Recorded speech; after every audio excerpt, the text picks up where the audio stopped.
Script start. The screen fades in with a warm golden glow, the kind that instantly pulls a viewer in before they even know why. The sound of a heartbeat thumps softly in the background. Then the camera sweeps across a vast stage drenched in shimmering lights. A voice rises, deep, energetic, welcoming, the kind that makes every viewer feel like they've just stepped into something electric. Welcome back to another unbelievable story where talent meets chaos, magic meets madness, and America's Got Talent delivers a moment so shocking that even Simon Cowell, the man with nerves forged by decades of jaw-dropping auditions, could not believe what he was seeing.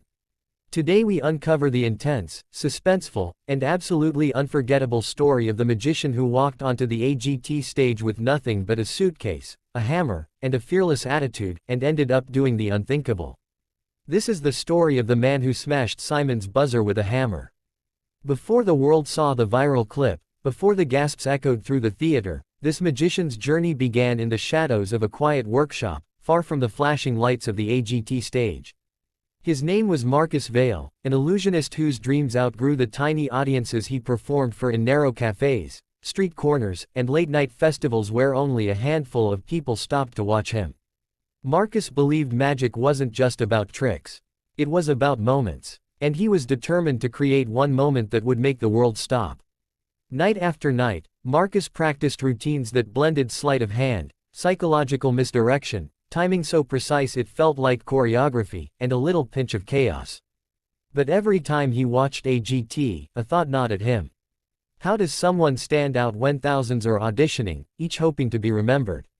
Every year performers tried bigger ideas, crazier stunts, louder acts. Fire eaters, daredevils, mentalists who read minds, singers who could shatter glass with a single note. How could a magician compete with that? Marcus knew one truth. If he wanted to be remembered, he had to take a risk no magician had taken before. And that risk came in the form of a hammer. It started not as a plan, but as a joke. One night, while practicing card manipulations in his workshop, Marcus slammed his hand on the table in frustration. The cards scattered like snowflakes. A hammer sitting nearby tipped over from the vibration. Marcus looked at the hammer, then at the mess of cards, and muttered, "That's what all my acts feel like.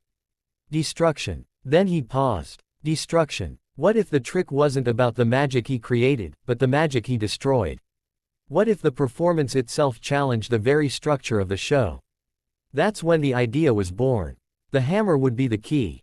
Not for breaking things, but for breaking expectation. For weeks Marcus built the performance piece by piece. The hammer was polished but rugged. The gimmicks were hidden in plain sight. The flow of the act was